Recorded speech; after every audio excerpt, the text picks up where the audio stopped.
انا كل مصايبي في الشغل بس ما اقدرش اتكلم. ملكة الفكسان. لا ما اخذ رايك، كان قاعده اقول من انه جوا مخها طوط طوط. انا لوجين اتصارخ شمر وروح تديك تعليق قنبله. عاد انت اليوم نفسلوني ولا نفسلونك؟ ليش سويت كذا؟ سوس رقاصه. اوكي الكبده حلوه بس واضح ابدا مش جوعانه. كيف فرح عارفه وانا مو عارفه. خلي الطبق مستور. ده علاقتنا not complicated at all. هو ده اللي انت عايزه. أيوة. يا الله قلبي وجعني، انت عن جد كنت تجاوبي.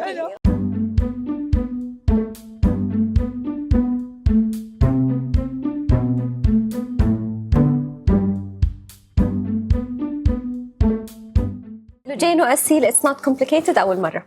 هاي لوجين، هاي أسيل، ازيكم؟ هاي ايه الأخبار؟ مبسوطين كثير إن احنا الحمد معك لله. اليوم. والله وانا متحمسين. جدا جدا جدا جدا. الله يسلمك. اول حاجه اهلا بيكم في حلقه جديده من برنامج اتس نوت كومبليكيتد اللي بنحاول فيه نتعرف على علاقات المفروض ان هي مش كومبليكيتد، فيعني جاهزين؟ اكيد جاهزين. جاهزين. انتوا حاسين هي كومبليكيتد ولا لا؟ طيب يعتمد ايش اللي complicated بالضبط. اذا علاقتنا not complicated At at all. all. لما نشوف. اول فقره معانا اسمها ميموريز ما بين قوسين، فاكر ولا لا؟ مبدئيا كده اسيل، انت بتدلعي لوجين وبتقولي لها يا لولو. لولو عايز اعرف بقى لوجين انت بتدلعي اسيل بتقولي لها ايه؟ وتاني حاجه كل واحده تقول لنا ايه الدلع اللي التانيه ما بتحبوش خالص. ما أحب اللي هم يسموني إياه أصلا. لاول مره تعترف باي ذا من واي. الأول complicated.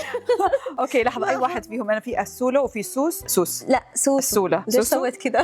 سوري سوس رقاصه. ليه طيب؟ سوري حاسة لأنه سوسو على طول في مخي. اوكي ديليت سوس وخليه على جنب. ولأنه بلغة السولة. معينة سوسو كمان مش كلمة كويسة. بتحبي تقولي لها ايه دايما؟ اكثر شيء السوله او سوس. طب انت ايه اكتر الدلع لوجين ما بتحبوش؟ لولو لا ما في دلع ما تحبه. كويس إنه حروفها متناسقة فماشي الوضع. كله بيزبط. لوجين انت دايما بتقولي ان اسيل بنتك، لما انتوا كنتوا صغيرين بقى كانت اكتر حاجه اسيل مغلباكي فيها ايه؟ ابدا ما كانت مغلبتني، بالعكس كانت سوبر كيوت بيبي ما شاء الله ما شاء الله. وكانت كانها لعبه، اذا كنت اقدر العب فيها والبسها واحممها الا في شيء واحد ما كنت احبه. هو ده اللي انا افتكرته، هو ده اللي انا عايزه. ايوه. لما كنت اروح لصاحباتي وماما عشان ترضى انه انا اروح لصاحباتي يعني في السنه حسنه، خذي اختك. طيب يا ماما يعني خذي اختك. فتخيل انا رايحه داخله مع واحده صغيره. مش ضابط على الموضوع. فكرة هو استمر الوضع لليوم بس هي بطريقة ثانية. يعني لوجين قبل ما تتزوج أنا مسكت زوجها وقلت له لوجين ما بتجي لحالها، باكج. تجي معي. ناس كتير بتفتكركم توأم، وفي ناس كتير ما يعرفوش ان انتوا اخوات، بس انتوا في فرق سن كبير جدا ما بينكم. طبعاً. يعني حوالي 12 سنه. صحيح. بتعملوا ايه عشان فرق السن اللي بينكم ده ما يأثرش على البوند بتاعكم؟ أصلا أنا مو حاسة في فرق سن. ولا انا بحس بعض الاحيان في بعض المواضيع اسيل بتكون اكبر مني او افهم مني او نادراً اجمد يعني. مني. كل شيء بحب اعمله باخذ نصيحتها، باخذ برايها، لانه بعرف ان عندها زاويه، هذه الزاويه خاليه من العواطف، فحتعطيني الراي الصح. انا للاسف كل شيء مغلف بعاطفه فبتخترب الدنيا. بس ليه خاليه من العواطف؟ لا مش بالعكس خالية عقلانيه. هي عقلانية أكثر، يعني Yes. فيها عاطفة. شوف هي العاطفة حلوة بس العاطفة عندي في بعض الأمور ما بتغلب، وبتخرب بعض الأحيان. خصوصا لما تكون أشياء تتعلق بلوجين. هي بتكون تعرف لما بتكون أنت في الدوامة فمش شايف واضح، أحد من برا بيشوف صح. كل شيء، فبحاول أدخل أسحبها وأقول لها ترى شوفي يا. في شيء واضح. لوجين انت استحاله حد يدخل اوضه نومك لو انت مش فيها لدرجه انك حاطه كاميرا قدام الاوضه. أنت عن جد حاطة كاميرا؟ انت ما شفتي الكاميرا اللي فوق؟ اول ما تركب الدرج على الغرفه على طول. فيك تشوفي الدريسنج وفيك تشوفي غرفه نوم. ليش ما قلتي لي؟ ليش؟ ايش كنتي ناويه تسوي؟ مو احس ناوية. إن في كانت مبيته نيه وما سوتها إنه لسه. احتياط بوت اف حابة أرقص وأنا ماشية. هذه مثلاً. ارقصي بالعكس حتسلى، حاخذها ريوايند وانزلها تيك توك. انت بجد ما كنتيش عارفه الحوار ده؟ لا والله. ده احنا عارفين. أنت كيف عرفت؟ لحظة انا ابغى اتذكر وين قلت عشان لا كيف هي أنت هي عرفت؟ مش انا والله، فرح اللي عارفه مش انا. كيف فرح عارفة وأنا مو عارفة؟ مو مركزه البنت في البيت، بتدخل وبتطلع وبتنزل ومو شايفه شيء. أنت رحتي البيت عندها؟ بس عرفتي إزاي؟ انا ابغى اتذكر هل انا قلتها بحوار او شيء. يا جماعه دي أو مصادرنا كيف الخاصه سناب. بقى، خلاص بقى مش هنتكلم بس تاني هو خلاص. صحيح. يس انا لسه أنا طبعا. متغاضى دلوقتي. كيف والله عن جد. راجع الكاميرات عشان غالبا ممكن تكون مقلبه حاجه وهي خارجه، فاهماني؟ في هنا السؤال بقى في حوار ان انت شخص بيخاف جدا جدا على فكره اوضته، عشان فكره ان انت عندك حاجات كتيره قوي غاليه، وعشان ايه بقى الحاجات اللي ما تسمحيش لحد انه يعملها غير اسيل؟ يعني هي واخده جرين لاين في حاجات معينه او جرين لا مش كارد في حاجات معينه، في كل حاجه. لا ما بجد تهزروش في كل طيب. حاجه. بجد والله؟ اكيد طبعا. طب ايه يعني ايه حاجات الناس ما ينفعش يعملوا كده بس اسيل تمام؟ ايش في خطوط حمراء كثير صراحه، بس اسيل ما عندها ولا نقطه حتى، ما مش خط عنديش نقطه. ليميت انا يا عم. انا طبعاً. بخش كده زي ما يا عم ده السلام عليكم. يمكن احس انه العالم صعب يتكلموا وتشز اصلا ما يحق لهم عن حياتك او عن علاقاتك، بس انا اتس اوكي. لا انت كل شيء اوكي، يعني ما فيك تقولي انه ممكن. فكرت انه انا ومش قلت شيء ممكن. جديد. ممكن السؤال اللي بعده؟ هو كل شيء ممكن، كل عادت شيء. اللي هي قالت وشكلي شكرا، غريب. سلام عليكم. تفضل. اسيل، انت ما كنتيش مقتنعه خالص ان لوجين تكون في الرياليتي شو اللي هو دبي بلينك، بس بعد كده اقتنعتي. عمركم فكرتوا انتوا الاثنين بقى تعملوا حاجه رياليتي شو سوا بتاعكم انتوا الاثنين؟ لوحدينا. كم مره جلسنا لوجين فكرت كثير وقالت لي كثير. طب وانت حسيتي ايه؟ خفت من ايه بقى؟ لانه انا من الناس اللي ما بعرف كثير احط فلتر، دي كارثه الكوارث. وبحس انه انا بحب اكون على طبيعتي كثير، وبحب يكون عندي حياه الناس ما بتعرف عنها. طب لوجين، انت بعد التجربه دي حسيتي ان الموضوع عجبك ولا حسيتي ان لا سلام عليكم مش عايزه؟ لا بالعكس، انا لو ما عجبني ما كان استمريت لسيزون 2، بس كنت دائما اقول سوري، بس بعد إيه؟ سيزون 2 ايش صار؟ ايوه ما ده سؤالي. تسكت. تبغى تعلق بليز فكري قبل ما تتكلمي. انا اخذت اللي انا عايزاه، يعني انا دخلت كان عندي اهداف معينه. ثانك يو نتفليكس، ثانك يو ديفرنت بروتكشن، ما قصروا. فالواحد اللي عنده ذكاء بيعرف متى يدخل ومتى يطلع. فانا شفت نفسي دخلت صح وطلعت في الوقت الصح. ايش صار بعد كده الله معهم. طب دلوقتي خلينا نتخيل ان انتوا عملتوا الشو ده فعلا. هسألكوا اسئله هنتخيل معاكم فيها الشو ده، وقولوا لي مين اكتر حد فيكم بيعمل الحاجه دي لو الشو اتعمل. اوكي. اوكي. مين اكتر حد هيعمل دراما؟ لحظه، دراما نوعين. لا تضحك علي. لحظه، دراما في انواع، دراما بكا، دراما صراخ، دراما لا ما في يعني صراخ، ايش إحنا عندنا بالضبط؟ في البيت. دراما كوين، هو دراما بقى. مين دراما كوين في البتاع؟ ما لا احنا اتوقع. ما عندنا دراما ما في. كوين. نو. طب بقى صويت وصريخ وعياط جامدين والحاجات دي. قوي. دموع لولو ايموشنز، دراما مشاعر وانتي صويت وصريخ خالص. وتكسير. بكتم كل حاجه بس بتبان. يعني بيبان بوشها بيعبر. عندي مشكله يعني عارف؟ بوجهي. وشها بيعبر، فبس اللي بتخاف عارف تديها حتى ظهرك وبتمشي. وجهي عباره الخوف. عن موفي حطوا ميوت بس في سبتايتلز، وجهي سبتايتلز خلاص مو محتاج حتى تسمع. وحتعرف انه جوا مخها طوط. مين اكتر حد فيكم هيثير الجدل؟ الناس هيقعدوا ايه ده، شفتي ايه اللي حصل في امبارح، في حلقه امبارح شفتي كذا كذا. مين بقى الشخص اللي هيكون شفتي؟ لوجين حيكون شفتي بالفاشن، بالكلاسينس، أوكي. بالاحترام، بالهدوء. أسيل شفتي تعبير وشها لما حد قال حاجه، انا عارفه كده هيحصل. لو أسيل احنا نقول عندنا بالسعوديه تجيب العيد بعض الاحيان احيانا في التعليقات. هو العيد حلوه برضه. تديك نجيبه تعليق قنبله وتمشي. مين اللي تضرر، مين اللي طاح، مين اللي استشهد، مش المشكله مهم. عندي ديلي لما بوصل البيت بقول انا ايش قلت. عارف في ديلي كثير. مين اكتر حد شخصيته على الشاشه مش هتكون زي الحقيقه عشان هيضطر يداري حاجات مش عايز يبينها فيكم؟ I don't think انه في حد حيداري، لانه احنا قدام الكاميرا والكاميرا نفس شخصياتنا، ما بنغير فيها ولا يعني شيء. ممكن داري اشياء طبيعيه لاي بني ادم ممكن يداريها، وتشز ما بعرف ايش هي بس حاولت اجاوب. ابغى اشوف ايش بالضبط. حسيت منطقي. اكتر حد هيتوتر وهيبوظ الدنيا في التصوير؟ نتوتر؟ I لا don't think. مش احنا. لا تعودنا على الكاميرات يعني. بسام. لا بس اهم حاجه كل الاعياد والنيو يير الكريسماس. مين اكتر واحد فيكم هيكون عايز يعمل سيزونز كتيره قوي بقى خلصنا؟ اذا نجح الشيء يس I would love to. انا حكون ابغى اهرب اخذ بريك 3 شهور انا مصور اسبوعين. وانا اسحبها بليز سوس بليز حبيبي. دلوقتي بقى ندخل على السؤال التاني. لوجين اكتر حاجه بتعصب اسيل منك هي طيبه قلبك كده كده. انت هي طيب، مش بتعصبها، هي بتسبب خوف وقلق. بخاف عليها علي كتير، بصير بتوتر. يا انت بقى اكتر حاجه بتعصبك منها ايه غير ان هي ما بتحطش فلترز في اللي هي براحتها؟ لا انا ما بتعصبني، انا كمان خوف اكثر من عصبيه. بعض الاحيان بتعصب، ولما بتعصب بخاف على صحتها. يعني عندها هاشيموتو ده مش شخصيه كرتونيه على فكره. وحش صغير. بجد والله؟ لا ده اوتو اميون ديزيز. طب اسالكوا على حاجه. تريبهوليك دوت لو هو شخص بيسافر عشان يتفسح، فلو مين هياخد فيه كل يتفسح بقى ويعمل شوبينج وكده؟ مين بقى تريبهوليك فيه؟ يتفسح ياه. ما عندنا هذه الامكانيه انه احنا نحب نسافر عشان نتفسح. سفرنا كله شغل. على فكره الناس بتفكر لانه بتشوف على انستغرام مقاطع سفر كثير انه احنا مسافرين اجازه، بس هو فعليا دائما بيكون شغل، وفي مثلا خلال اليوم بريك 2-3 فبنروح نتمشى، بس هو غالبا 90% من السفرات بتكون شغل. عايزكم تحكوا لي عن مصيبه حصلت في سفريه، شغل بقى اي حاجه، بس في مصيبه حصلت هناك. انا كل مصايبي في الشغل بس ما اقدرش اتكلم عشان حفضح العالم. انت عارف.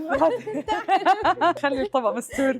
سفرة تايلاند كنا نعمل مقالب كثيره. تايلاند لانه كان في حشرات كثير فصارت مصايب بسبب صاحبتك اللي تخاف من كل شيء يمشي. احنا كنا 4 بنات واتفقنا انه كل ما نجي ندخل السويت تبعنا بيكون يا في بتسموها ايش سحليه. سحليه. فاحجام مختلفه والوان واشكال ولك ان تتخيل يعني. واحنا الاربعه بنخاف، فاتفقنا انه كل يوم واحده هي اللي تفتح الباب، فتفتح الباب وهجوم بسرعه ونسكر الباب قبل ما تدخل السحليه. فلما جاء دوري مره فتحت الباب من الخوف بسرعه، بفتح وانفتح الباب وسكرت الباب الباب عليهم وخليتهم برا. خلتنا برا.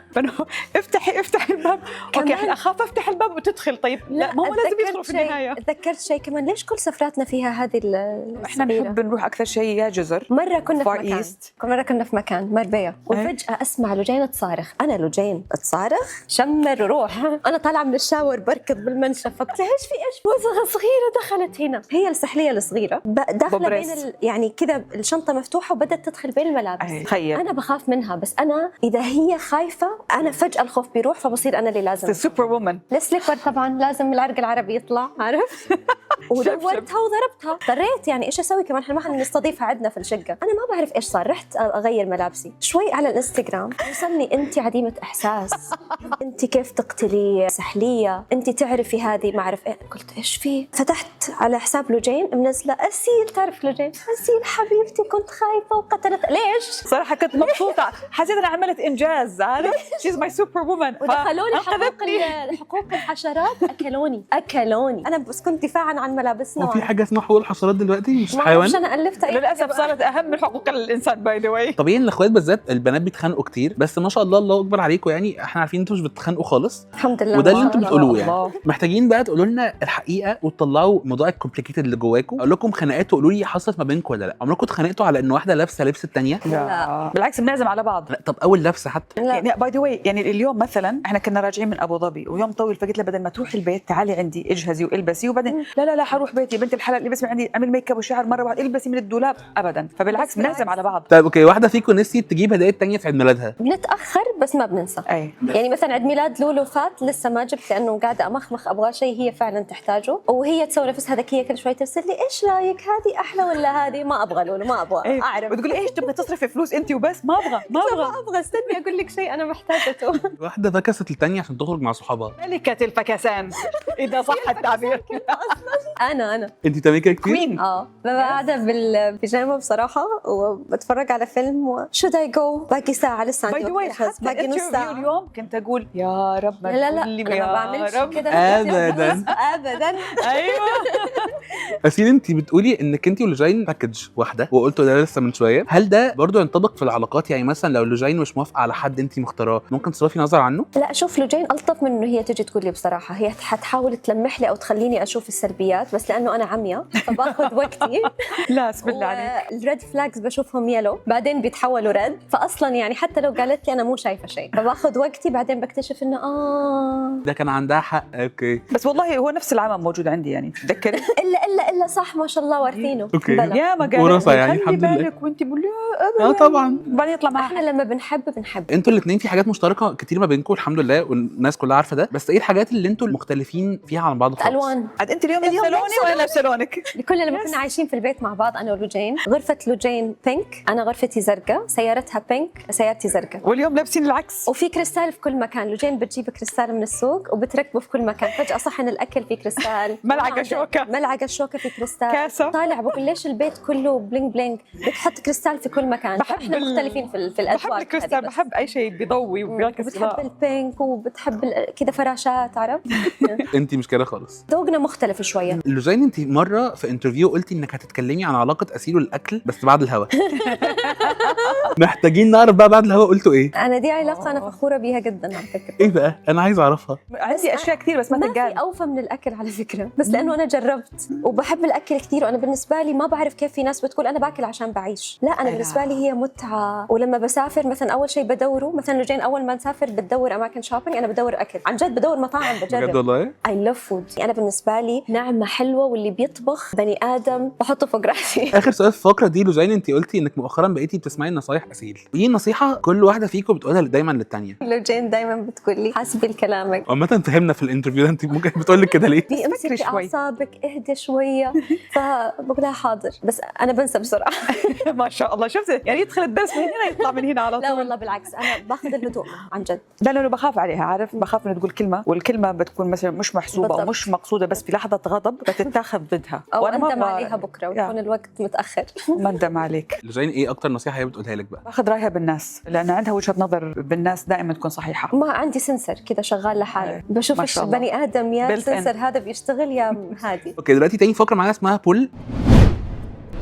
فكرتها ان دلوقتي ان انا هقول لكم على حاجات الناس كتيره بيقولوها، اوكي. وعايز اعرف راي كل واحده فيكم ايه. دايما بيكون في اخ فيفوريت ما بين كل الاخوات، ايه رايكم في الكلام ده؟ شوف بحب اخواني كلهم وكل واحد بيميزه شيء، بس يمكن اسيل يعني ما اعرف اسيل كذا، لانه احنا كمان عايشين ببلد واحده، انا عايشين ببلد واحده يس، وبعدين من وهي صغيره وما تركتها ابدا ولا تركتني، يعني صرنا اصحاب اكثر من اي شيء ثاني. وكمان لانه اخواني كمان على فكره احنا قريبين منهم كثير، احنا كلنا قراب من بعض وعندنا جروب يعني على الواتس. في واحد من اصدقائي قال لي انتم ما شاء الله 7، قلت له ايوه، قال لي كلكم كويسين مع بعض ما شاء الله، لا اله الا الله. لا وما صدق الين ما جا البيت عندنا قال لي انا اول مره اشوف عائله 7 ما شاء الله، وما في بينكم خناق وكلكم تحبوا بعض. بس احنا مثلا قراب من بعض زي ما قالت لجين لانه ساكنين سوا، قراب من بعض مش سوا، واحس انه كل واحد من اخواني له خاصيه انا بستخدمها في الوقت المناسب. عارف كيف؟ يعني في الحكيم، في الحنون، في اللي بيكون موجود 24/7 افيلبل يبغى يساعد، فكل واحد عنده ميزه. الفلوس بتصنع السعاده الدائمه؟ مش الدائمه، هي سبب من اسباب السعاده. يعني انت لما لا سمح الله تكون مريض اوكي هذا هم حياخذ منك ويسرق منك السعاده طبعا. لما يكون عندك فلوس لتروح تتعالج في احسن المستشفيات واحسن الاطباء فهذا حيجيب لك السعاده. لما يكون نفسك بشيء تبغى توفر الامور الاساسيه في حياتك اكيد حيكون الفلوس شيء اساسي لتوفر الاحتياجات الاساسيه في هذه الحياه. وانا بالنسبه لي كمان اكبر السعاده في الدنيا وجربتها انك تكون مقتدر ماديا، انك تساعد احد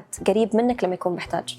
ما تشيل هم وتقول خصوصا العيله والاصدقاء. خصوصا العيله والاصدقاء. الشهره بيجي معاها باي ديفولت كده الغرور؟ ابدا في ناس غرور من غير شهره ومن غير شيء. بالضبط. لا هو غرور يعني مخ ايرهيد على قولتك اوكي على ولا شيء على ولا حاجه. هم على بالهم مشهورين وعلى بالهم انه عندهم شيء يستحقوا ان هم ينغروا عليه. بس لا بابا كان دائما يتذكر لما دخلتي نجمه خيش تتذكري حبيبي كان يقول دائما الغرور مقبره. اي وكان يقول الصخره اللي تتكسر عليها كل النجاحات اللي ممكن توصلوا لها. فلذلك انا كنت دائما حتى اقول لاخواني بعض الاحيان الواحد ممكن ينغر وما يحس لنفسه، فلو انغريت اعطوني كف وعوني. مين يعطيك كف؟ اخواني كنت طمني حبيبتي ما احد غريب. هي على طول حتروح تضربه. بتحسوا ان البيست فريندز ممكن ياخدوا مكان الاخت او الاخ؟ لا مستحيل ولا يمكن. ما حد ياخذ مكان احد. يعني الصديق في حياتك مهم والعائله في حياتك جدا مهمه، لانه احيانا كمان الصديق اتوقع الفراغ اللي بيمليه الصديق ما له علاقه بالاهل، الاهل والعائله والاخوان شيء لحاله مقدس. يعني مثلا اتوقع مثلا اسيل لما ما تقدر تقول لي شيء لانها تخاف انه انا اقلق عليها ممكن تقول لصديقتها اروح اسال صديقتي مثلا.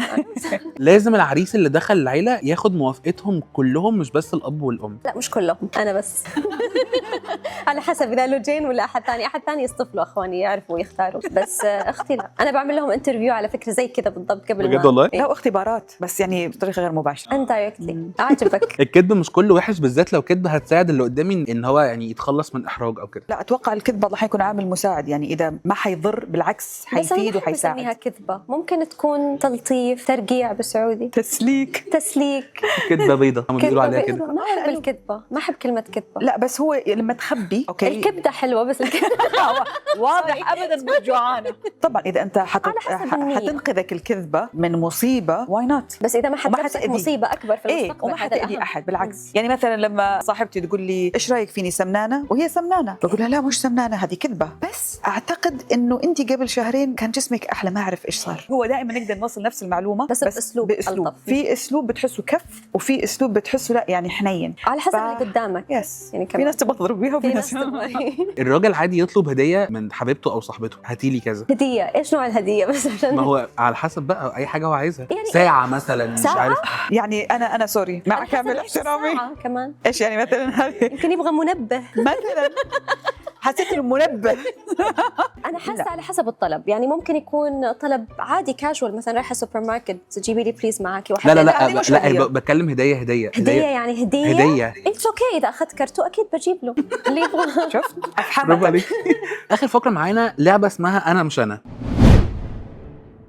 احنا بصراحه يا استاذه اسيل اخدنا بالنا ان انت كنت بتعملي فيديوهات يوتيوب زمان وقررنا ان احنا هنعيد فيديو كده انت كنتي عاملاه مع لوجين بتلعبوا فيه لعبه احنا سميناها بقى انا مش انا، اللي كنا نقلد بعض. ايوه بالظبط كده. اللعبه دي جمعنا حاجات بتتقال عليكم، بس لوجين انت هتقري الحاجات اللي بتتقال على اسيل وتردي كانك هي. انعكس الادوار قصدك؟